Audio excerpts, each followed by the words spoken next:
तो आपको पिछले क्लास में बतला रहे थे कि किस प्रकार से अंग्रेजों ने दक्षिण भारत के एक राज्य मैसूर पर अपना अधिकार जमा लिया। उसके पश्चात जो है आइए आंग्ल मराठा युद्ध को देखें। अब दक्षिण का एक राज्य और था मराठा, जिस पर विजय प्राप्त करना था। आंग्ल मराठा युद्ध जो है तो प्रथम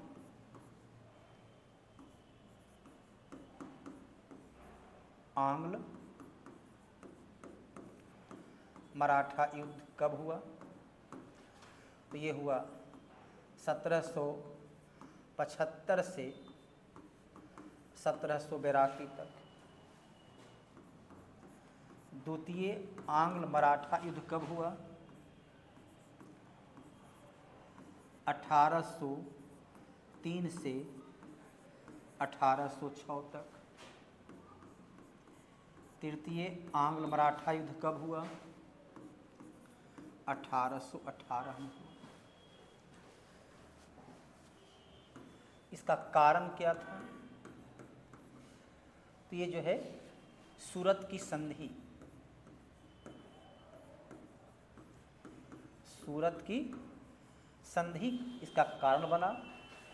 और अंत कैसे हुआ?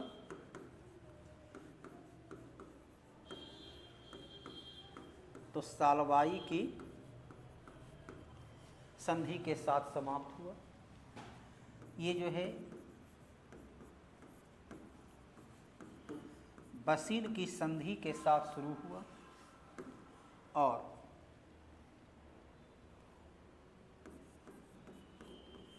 सुजी अर्जन गांव की संधि,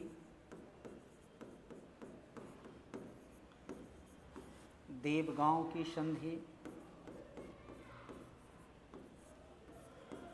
और राजपुर की संधि के साथ समाप्त हुआ। और इसमें जो है अंतिम पेशवा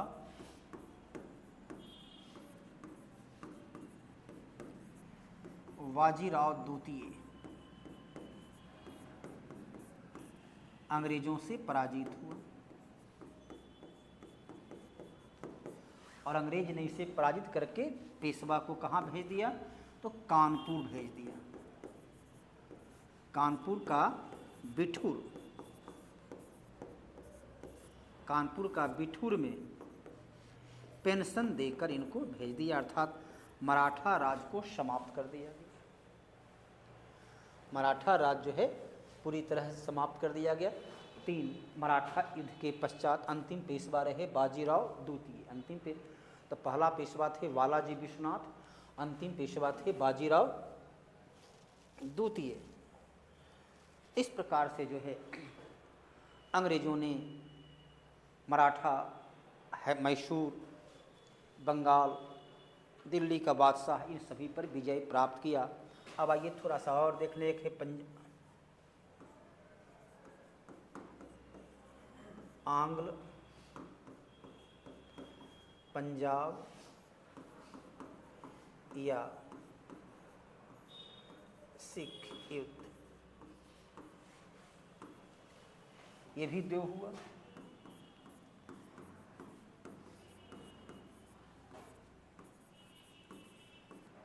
प्रथम सिख युद्ध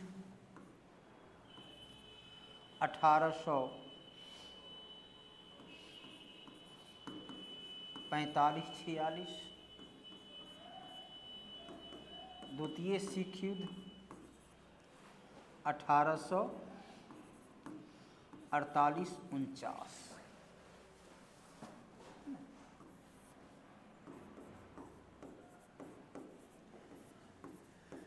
सिख राज्य का संस्थापक कौन है? तो शुकरचकिया मिस्र का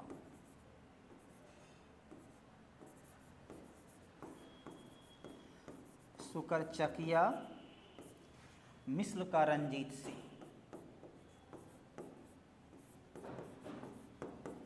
रंजीत सिंह कब स्थापित किए?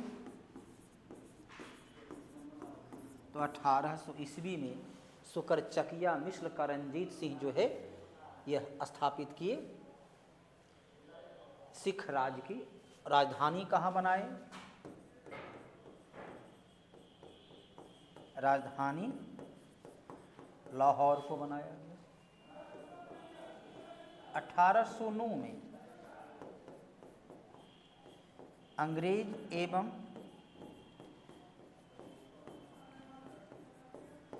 रंजीत सिंह के मध्य अमृतसर की संधि हुई।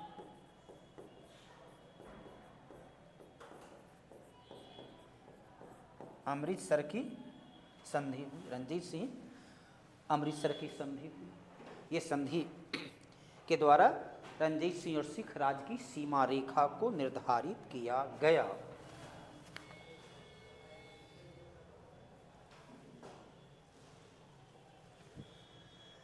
इसके पहले जो है 1843 में ही अंग्रेजों ने 1843 में अंग्रेजों ने सिंध का विलय कर लिया था। सिंध पर विजय प्राप्त कर लिया था। इस प्रकार से अंग्रेजों को भारत पर विजय प्राप्त हो जाती है ना। उस विजय में जो है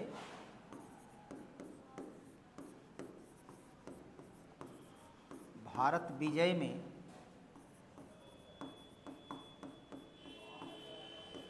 डलहौजी का हड़प नीति और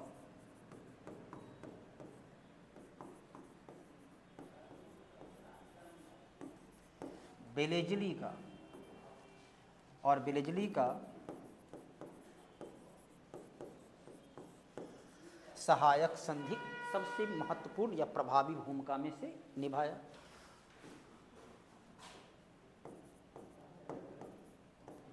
हड़प नीति के तहत क्या हुआ? 1848, 17, 1853 झांसी, 1856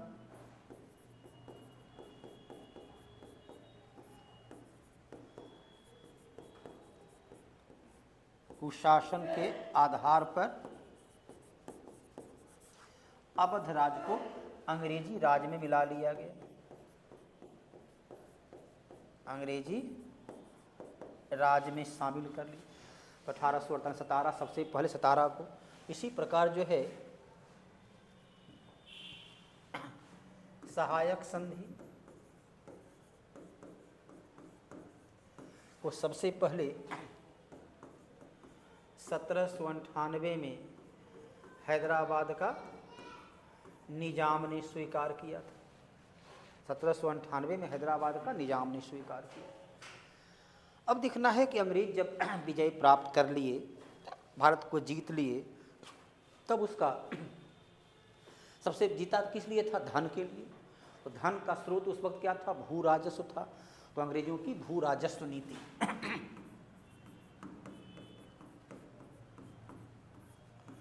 अंग्रेजों की भू राजस्व नीति, इसने 3 प्रकार की भू राजस्व नीति को अपनाया। कौन कौन? अस्थाई बंदोबस्त, इसे ही बोलते हैं जमींदारी प्रणाली।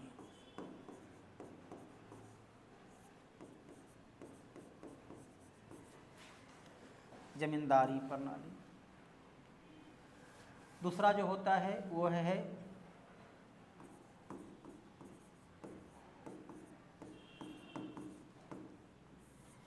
रैयतवारी प्रणाली। और तीसरा जो है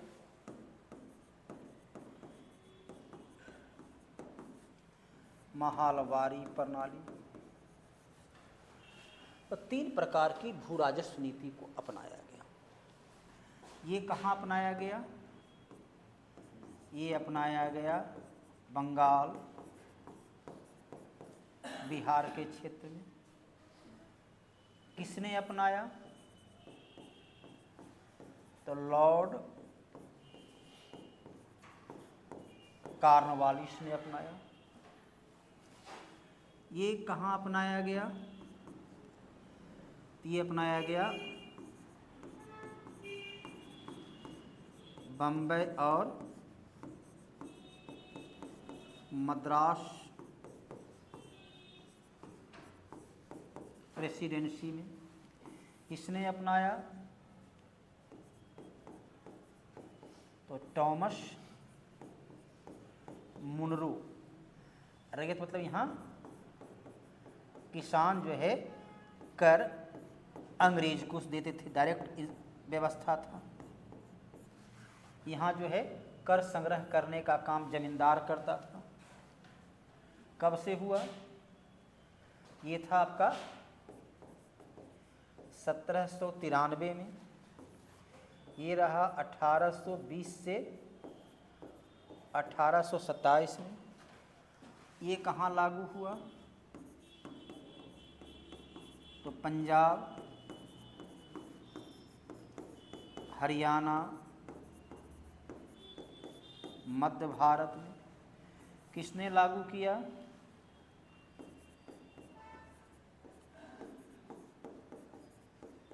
तो हॉल्ट मैकेंजी ने। कब लागू हुआ? 1818-19 में। ये कैसी व्यवस्था थी? परंपरागत भारतीय व्यवस्था,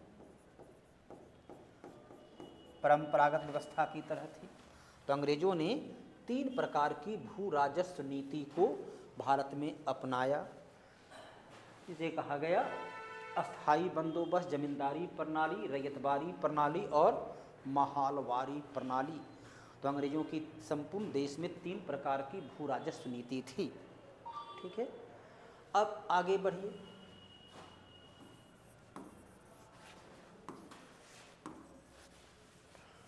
अंग्रेजों की इस भू राजस्व नीति के पश्चात आगे का जो है, तो अंग्रेज की विजय हो चुकी, अंग्रेज की आर्थिक नीति देख चुकी। अब अंग्रेजों के खिलाफ जो उसका जनता में आक्रोश हुआ, उसकी भू राजस्व नीति से और अन्य नीति से, उससे जो असंतोष उत्पन्न हुई, उसके खिलाफ कई विद्रोह हुए। इसमें परीक्षा के दृष्टिकोण से चली कुछ महत्वपूर्ण विद्रोह काफ़ी महत्व का होता है। इसमें सबसे प्रभावी है 1857 की क्रांति। क्रांति का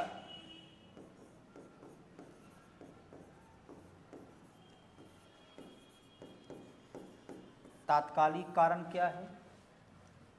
तो चर्बी वाला कारतूस।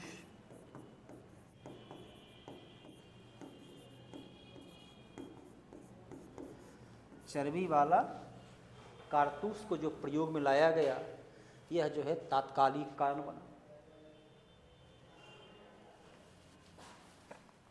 और इसके तहत जो है 29 मार्च 1857 को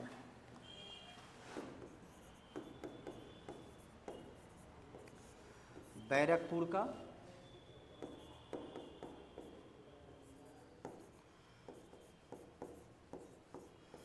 मंगल पांडे ने, बैरकपुर का मंगल पांडे ने विरोध किया। और 8 अप्रैल 1857 को मंगल पांडे को फांसी दे दी गई।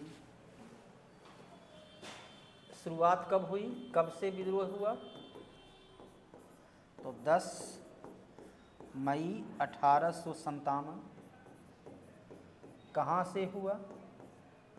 तो मेरठ से। किसने किया?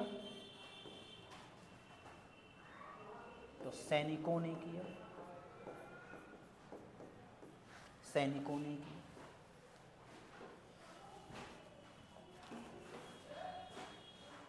नेतृत्व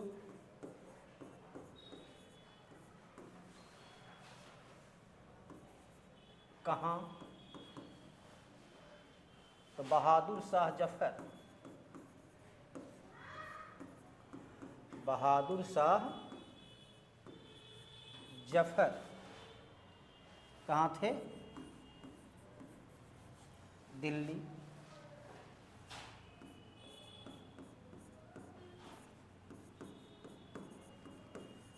नाना साहेब कहाँ थे? तो कानपुर।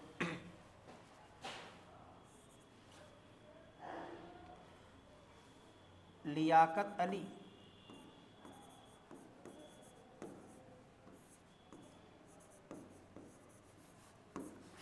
लियाकत अली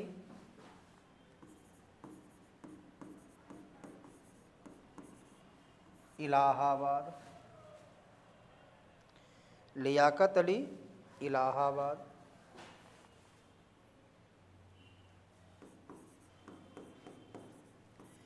बेगम हजरत महल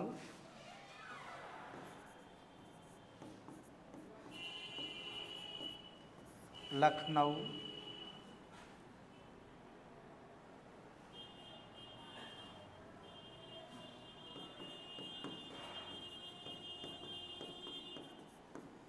तांटिया तोपे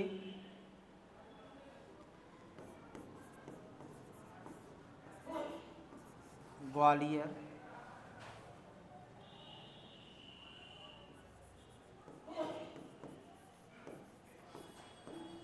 झांसी की रानी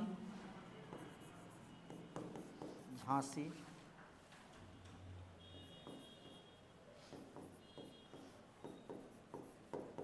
कुंवर सिंह बिहार का जगदीशपुर।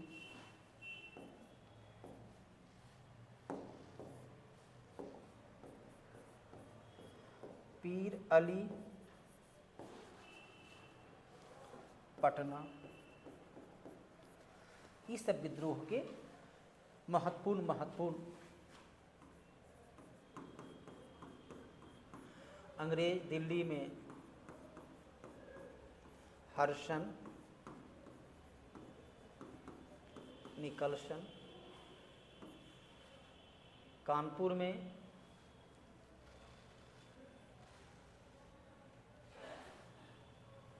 इलाहाबाद में जनरल नील, झांसी और ग्वालियर में हीरोज, कानपुर में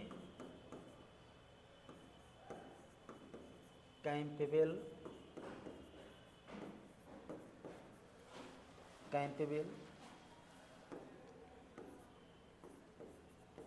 टेलर और आउटर। ये सब महत्वपूर्ण विद्रोही थे। विद्रोह शुरुआत हुई 10 मई 1857 को। पहली चिनगारी 29 मार्च 1857 मंगल पांडे ने, जो बैरकपुर के 34वां रेजिमेंट का सिपाही था। अंग्रेजों ने 34वां रेजिमेंट को भंग कर दिया। सैनिकों को बंगाल से मेरठ ट्रांसफ़र कर दिया और मेरठ के सैनिकों ने 10 मई 1857 को विद्रोह किया। बहादुर शाह जफर को भारत का बादशाह घोषित किया। नाना साहब ने स्वयं को बहादुर शाह का पेशवा अर्थात प्रधानमंत्री घोषित किया। और ये विद्रोह जो है अलग अलग क्षेत्र में चलता रहा। ये सबसे महत्वपूर्ण विद्रोह था अंग्रेजों के खिलाफ। इस विद्रोह को बी.डी. सावरकर पहला विद्वान थे।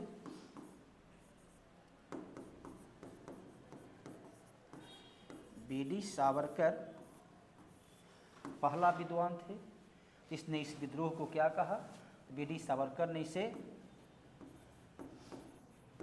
प्रथम राष्ट्रीय स्वतंत्रता संग्राम का। तो इंग्लैंड का प्रधानमंत्री रहा बाद में और इतिहासकार डिज़रायली ने इसे राष्ट्रीय विद्रोह कहा। डिज़रायली से राष्ट्रीय विद्रोह का लॉरेंस और सीले ने इसे सिपाही विद्रोह कहा। अलग अलग लोगों ने इस विद्रोह को अलग अलग तरीके से देखा। विद्रोह का परिणाम क्या हुआ? पहला, ईस्ट इंडिया कंपनी का शासन समाप्त। दूसरा,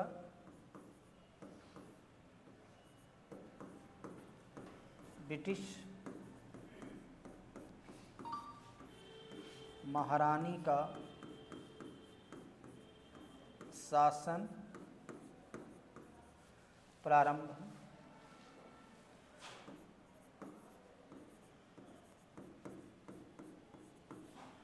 महारानी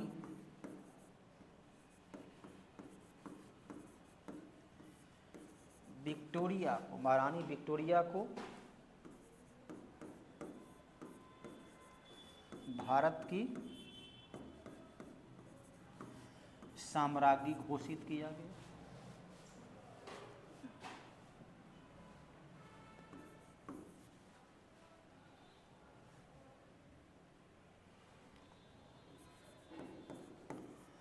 भारत सचिव के नाम से नया पद का गठन किया गया। और ये तमाम कब हुआ? 1858 में। तो ये एक महत्वपूर्ण घटनाक्रम थी। वो हिंदी वाले से है ना। तो यह एक क्या थी? यह एक महत्वपूर्ण घटनाक्रम थी। तो 1857 क्रांति एक महत्वपूर्ण मोड़ था। महत्वपूर्ण रूप से यह निर्णायक मोड़ था, है ना।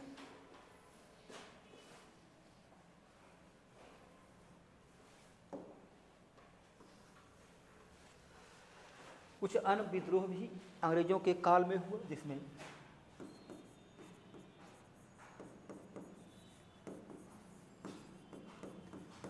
सन्यासी विद्रोह, जो 1763 से 1800 ईस्वी तक हुआ, जिसका नेतृत्व किया था चौधरी देवी चौधरानी। देवी चौध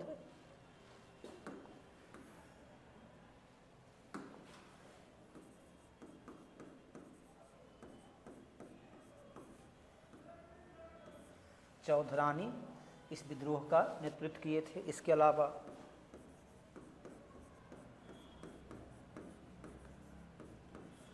केना सरकार विद्रोह का नेतृत्व किए थे। इसी विद्रोह की पृष्ठभूमि में जो किताब लिखा गया उसका नाम क्या है?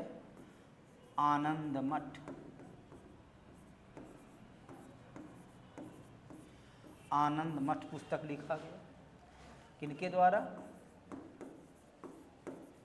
बंकिम चंद्र चटर्जी के द्वारा। इसी पुस्तक से लिया गया वंदे मातरम।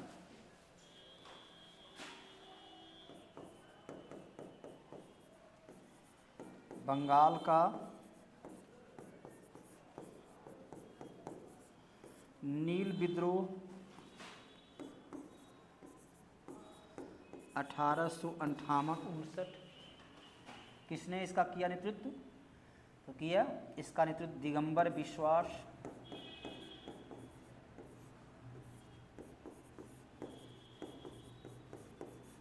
दिगंबर विश्वास। इसी के पृष्ठभूमि में जो किताब लिखा गया उसका नाम था नील दर्पण। किसने लिखा? तो नील दर्पण लिखा गया दीन बंधु मित्र के द्वारा। दीन बंधु मित्र इसके लेखक हुए।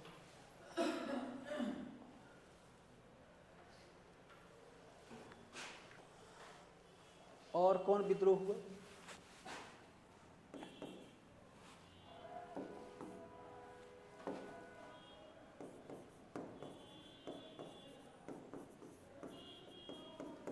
संथाल विद्रोह,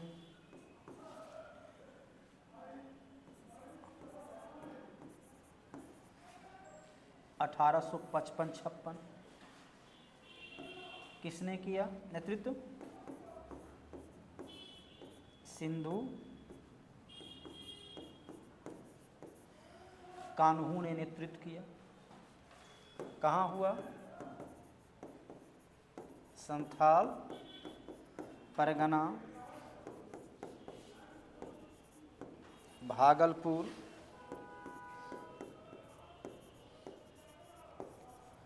राजमहल की पहाड़ी में हुआ।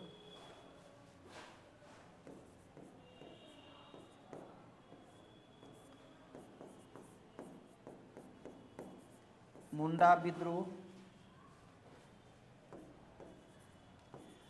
1899 में कहाँ हुआ?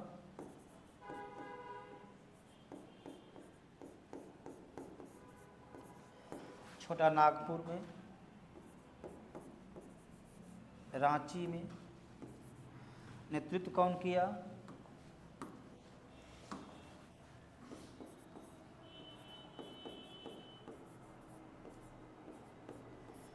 बिरसा मुंडा।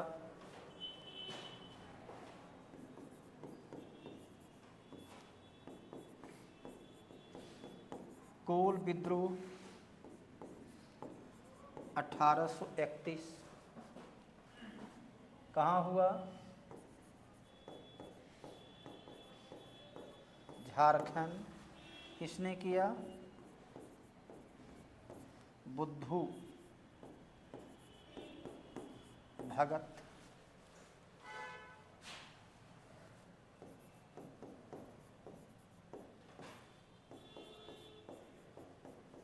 मोपला विद्रोह 1921-22 कहाँ हुआ? केरल। किसने किया? अली मुस्लियार। यह जो है सांप्रदायिक दंगा में बदल गया।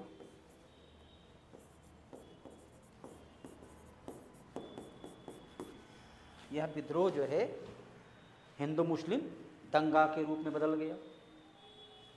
तो अंग्रेजों के खिलाफ ये कुछ महत्वपूर्ण विद्रोह हुए जो अलग अलग कालखंड में ये विद्रोह हुआ।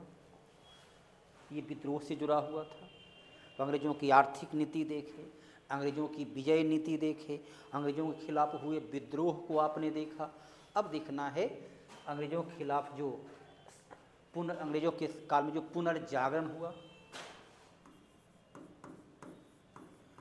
भारतीय पुनर्जागरण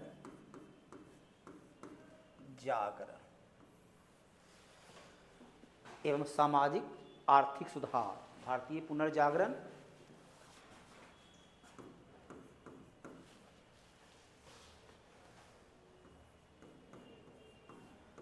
सामाजिक आर्थिक सुधार। आर्थिक नहीं कहिए,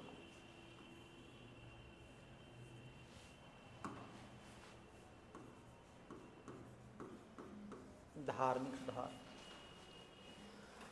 भारतीय पुनर्जागरण के जनक कौन कहलाते हैं? जनक कहलाते हैं राजा राम मोहन राय। इन्हें भारतीय पुनर्जागरण का जनक कहा जाता है। राजा राम मोहन राय ने, चलो यहाँ लिखिए, संगठन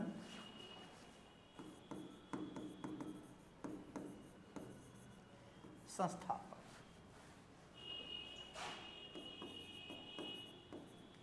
ब्रह्म समाज। राजा राम मोहन राय।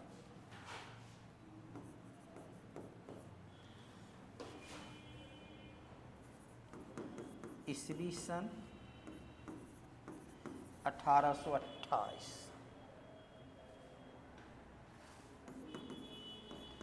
स्थान कलकत्ता।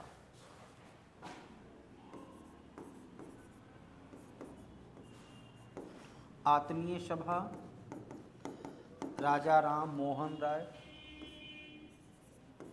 1814 कलकत्ता। यंग बंगाल आंदोलन।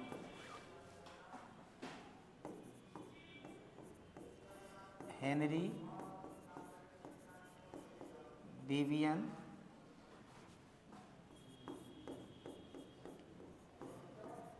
डिरोजियो 1828 कलकत्ता।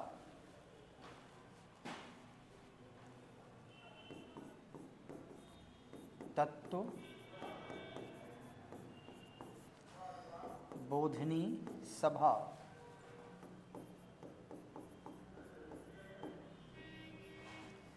देवेंद्र नाथ टैगोर 1839 कलकत्ता।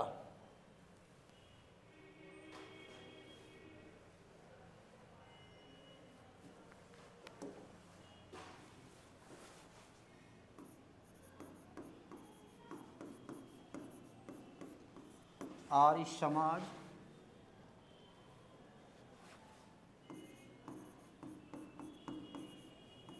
दयानंद सरस्वती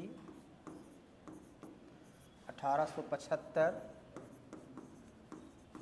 बम्बई।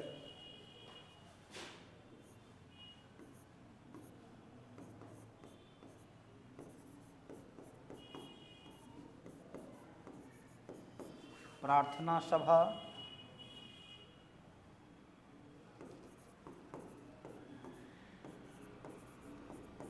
केशव चंद्र सेन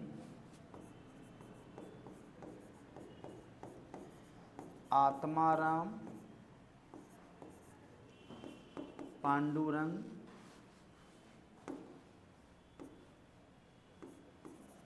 1867 बम्बई।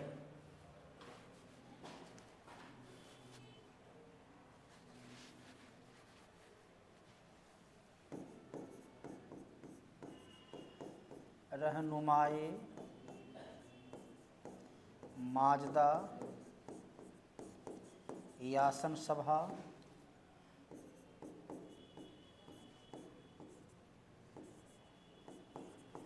दादा भाई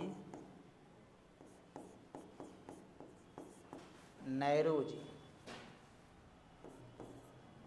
1851 बम्बई।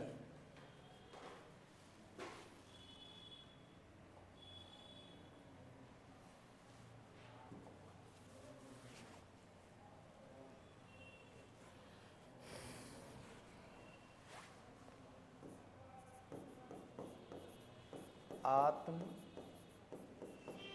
सम्मान आंदोलन।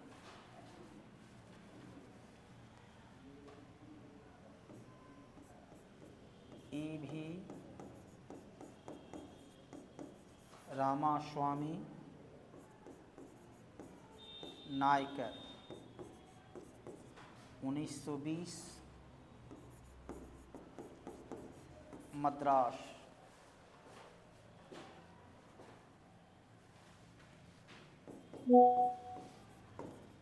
सत्य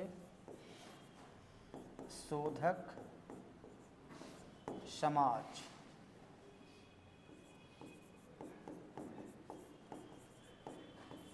ज्योतिबा फूले 1873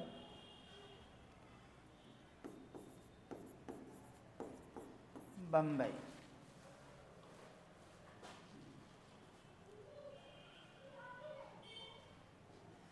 सत्य शोधक समाज।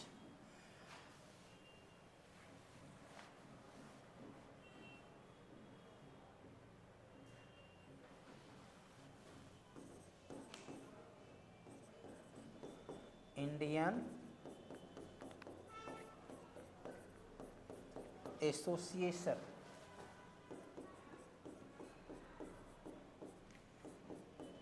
सुरेंद्रनाथ बनर्जी 1876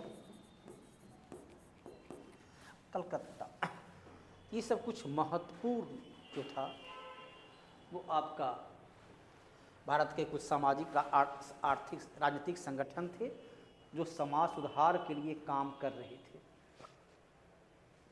ये लोग जो है समाज सुधार के क्षेत्र में काम करने वाले संगठन थे। इन संगठन से जुड़ा हुआ प्रश्न आपको जो है सो पूछा जाता है। आगे जो इसमें अध्ययन करना है, अंग्रेजों के काल में किस प्रकार से शिक्षा का विकास हुआ। अंग्रेजों के काल में कुछ अखबार भी उस लोगों को जागृति करने में सहायता दिया।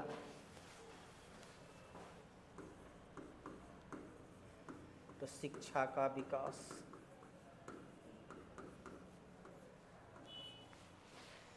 सबसे पहली बार जो है 1781 में कलकत्ता मदरसा की स्थापना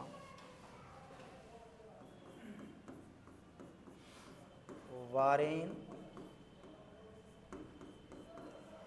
हेस्टिंग्स के द्वारा कलकत्ता में किया गया। ये अंग्रेजों के द्वारा स्थापित पहली संस्था थी। 1791 में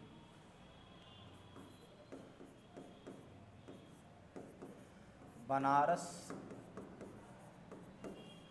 संस्कृत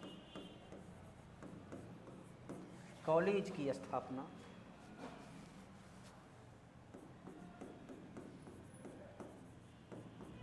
जोनाथन डंकन के द्वारा बनारस में किया गया।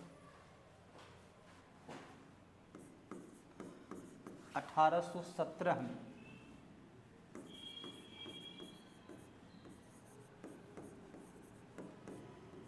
हिंदू कॉलेज की स्थापना राजा राम मोहन राय ने कलकत्ता में किया।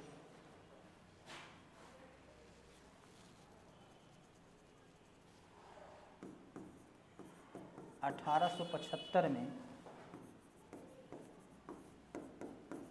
अलीगढ़ एंग्लो ओरिएंटल स्कूल की स्थापना अलीगढ़ एंग्लो ओरिएंटल स्कूल की स्थापना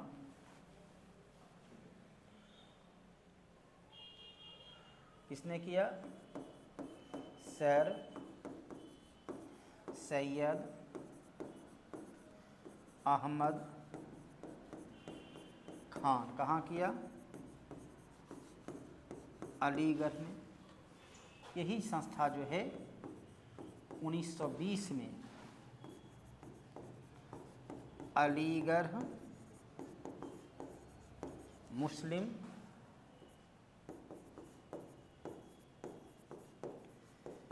विश्वविद्यालय में बदल गया। 1916 में बनारस हिंदू विश्वविद्यालय की स्थापना मदन मोहन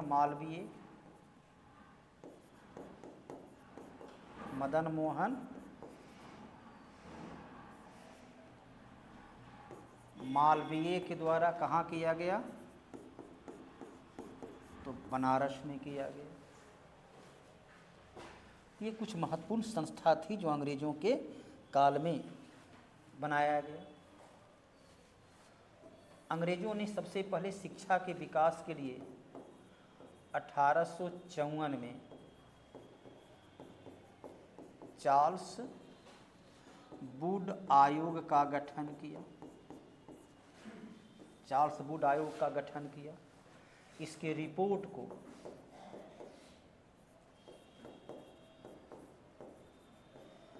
शिक्षा का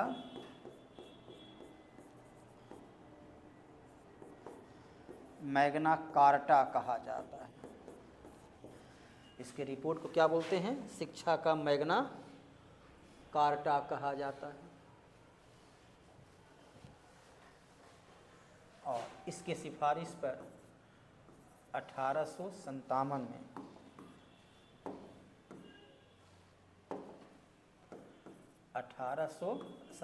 में कलकत्ता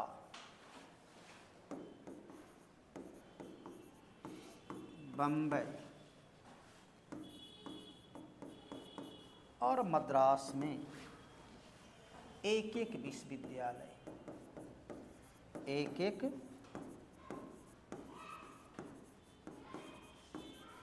विश्वविद्यालय की स्थापना किया गया। 1916 में ही पहली महिला विश्वविद्यालय कहाँ खोला गया? तो बम्बई में। किसने खोला? D.K. कर्वे ने।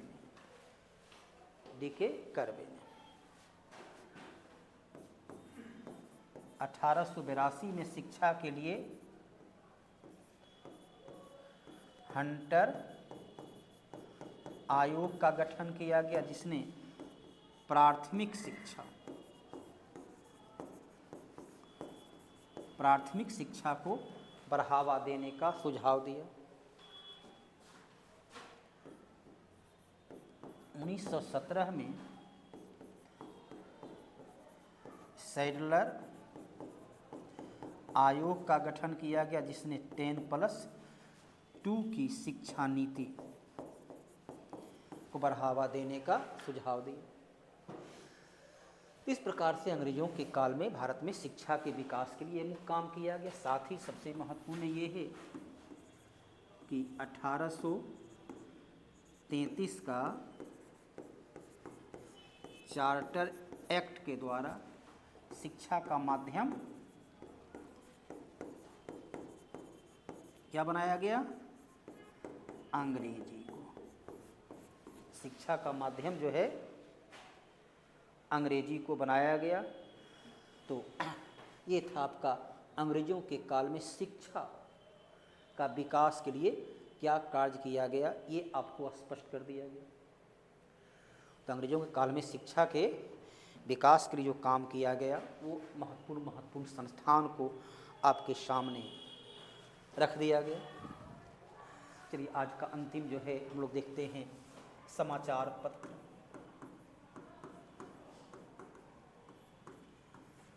भारत का जो पहला समाचार पत्र है वो 1780 में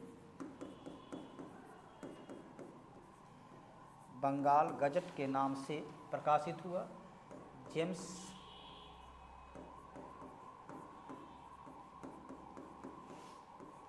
ऑगस्टस हिक्की ने उसे प्रकाशित किया। 1821 में संवाद कौमुदी के नाम से राजा राम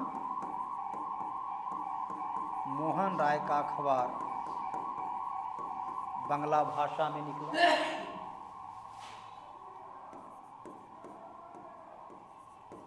मराठा अंग्रेजी में बाल गंगाधर तिलक का अखबार था। केसरी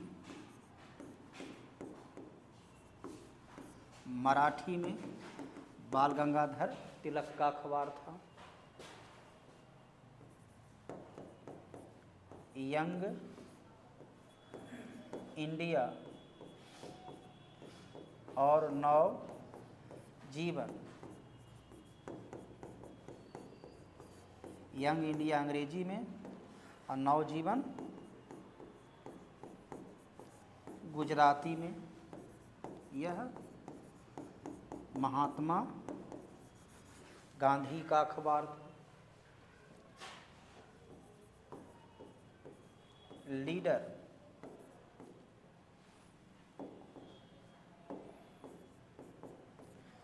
मदन मोहन मालवीय का अखबार था।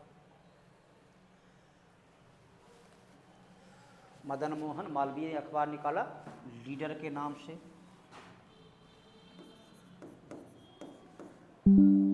कॉमरेड के नाम से मोहम्मद अली ने अखबार निकाला। अल हिलाल के नाम से मौलाना आज़ाद ने अखबार निकाला। न्यू इंडिया और कॉमनवेल्थ के नाम से अखबार जो है एनी डिसेंट ने निकाला। पहला हिंदी अखबार था वो था उदंत मार्टन, ये पहला हिंदी अखबार था जो निकाले पंडित युगल किशोर के द्वारा इस अखबार का प्रकाशन किया गया। तो अंग्रेज़ों के काल के ये कुछ महत्वपूर्ण अखबार थे, उसके संपादक थे, जो कि आपको विभिन्न एग्जाम में इनके अखबार के बारे में क्वेश्चन पूछा जाता है। ये समाचार पत्र से जुड़ा हुआ आज की महत्वपूर्ण हो गया। और अगले दिन जो है हम लोग जो पढ़ेंगे भारतीय स्वतंत्रता संग्राम, अर्थात 1885 से 1947 तक देश की आज़ादी के बारे में अध्ययन करेंगे। तो कल सोमवार को आपका इतिहास को अंत कर समाप्त हो जाएगा। उसके बाद जो है फिर अन्य राज्य व्यवस्था पॉलिटी की शुरुआत करेंगे। तब तक के लिए धन्यवाद। जय हिंद।